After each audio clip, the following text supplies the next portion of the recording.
Demo tayo ng pandalian mga boss sa ganitong klaseng marker na pinasa sa atin gamit yung messenger. Sa ating messenger na Huawei Origin sa ating Facebook. So legit marker, tunay siya mga boss, at di siya gaano kalakihan itong bato, pero at least may nakita tayong human face marker to, na kung titignan mo tong klaro, may dalawang mata at isang bibig, at sa gilid dito ay korte ang bato dito, may korte, at yung mata niya dito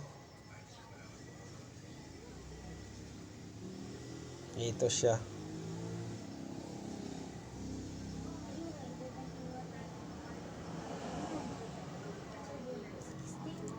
At mayroon pang tapyas dito mga boss. Ibali dot din siya dito. Ayan pa dito.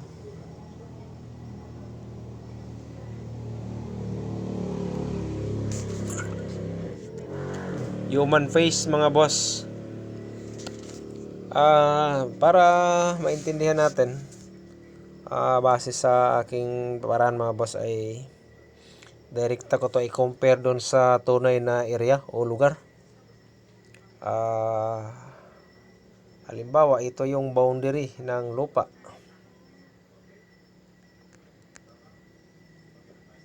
Itong bato mismo, imaginary lang natin. Ito yung lupa, kibali. Ito yung kibali sa gilid. Ito yung pwede siyang kanal o sapa. Nakahilirang mga kahoy, ganyan. At dito din. So, bawat shape nito mga boss, mayroon siyang pattern to. Pattern o curve ng lupa sa totoong lugar. At dito, itong sentro na to, ito kibali yung equator. So mayroon din naman kontra nito. Sinasabi nating equator, maraming mga kontra niyan, yung mga matatalino. Dito mayroon tayong nakitang sinasabi natin human face or animal face. Itong tatlong dot dito. So ito yung dalawang mata, isang bibig. Ayan, human face siya.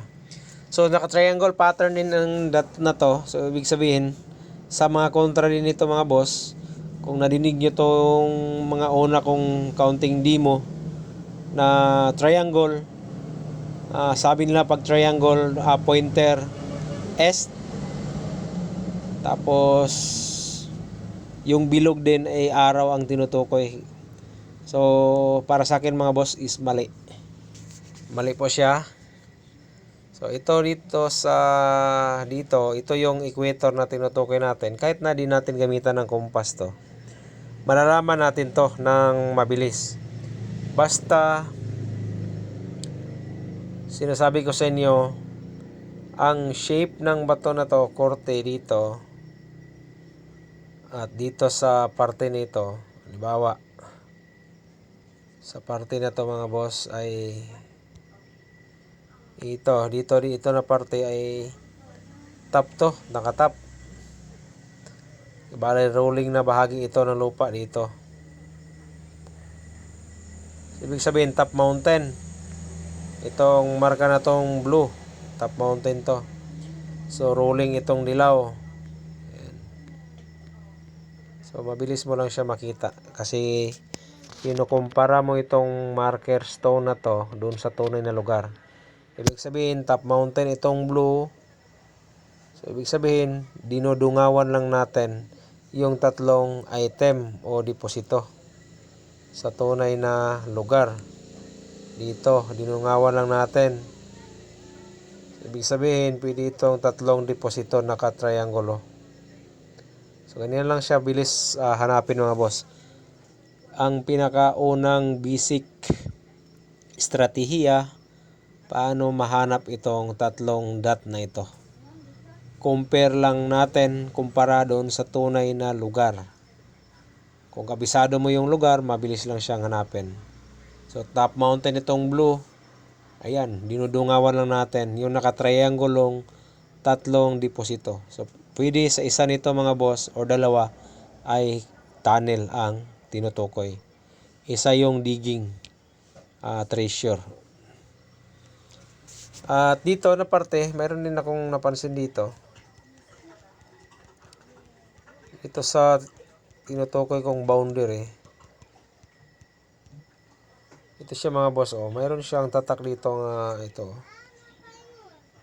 Ayan. Kita mo yung dot niya. Para siya nakalitrang C tapos may dot na kaunti sa gitna.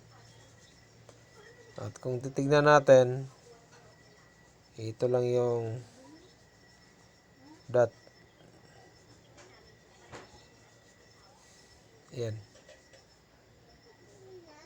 So, yung pattern niya mga boss.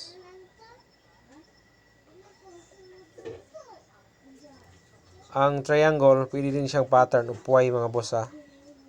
Ganyan ang paraan para mabilis mo siya mahanap. Ito siya, ayan o. Pattern upuay. So, ganyan lang siya hanapin. Para mabilis nyo intindihin, kukuha tayo ng sample doon sa Google Map.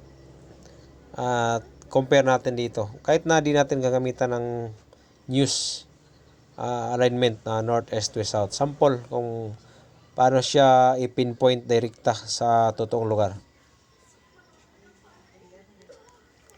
So, halimbawa, ito yung bato. Kanina, ito na yung mountain. So, dito tayo sa top. Ito siya. At yung naka-triangulation form na mga dot na yon ay dito sa gilid natin yan makikita. Ayan lang siya mga boss. Napakabilis, madali. At malalaman naman natin na yan talaga yung mountain ang tinutukoy. Dahil dun sa mga kanto ng bato na nakaukit. Di pwedeng dot lang yung pagkukunan mo ng base. Pag dot is sinasabi agad direkta na pointer direction to east or yung bilog dot ay ibig sabihin tinutukoy ay araw. Mali po yan mga boss. Para kang ito yung mga tunay na nanghuhula. Ito sa para natin ay step by step. Kinaklaro natin ng mabuti. So kaya ito yung paraan ko mga boss. Pinaka madali masundan at matukoy kung saan yung tunay na direksyon, tunay na lugar na hinahanap natin sa ganitong klaseng marka. Para kang estudyante na yung Boy Scout o Girl Scout, ganyan, o Star Scout, yung may mga mapa na dala, kung ano yung shape curving ng nakaukit doon sa mapa, yun ang susundan mo. So, ganoon lang siya mga boss. Ang kaibahan lang nito ay bato.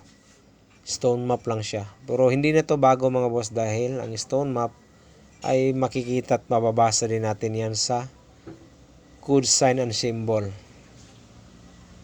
Ma-Korean pa man yan o sa Japanese Imperial pa. Pareho lang din ang meaning. Luzon, Visayas at Mindanao. Di man tayo biyasa sa pagsalita ng mga Hapones, pero sa pagtukoy natin sa stone map, ito yung legit at tunay natin. Ayan lang siya mga boss.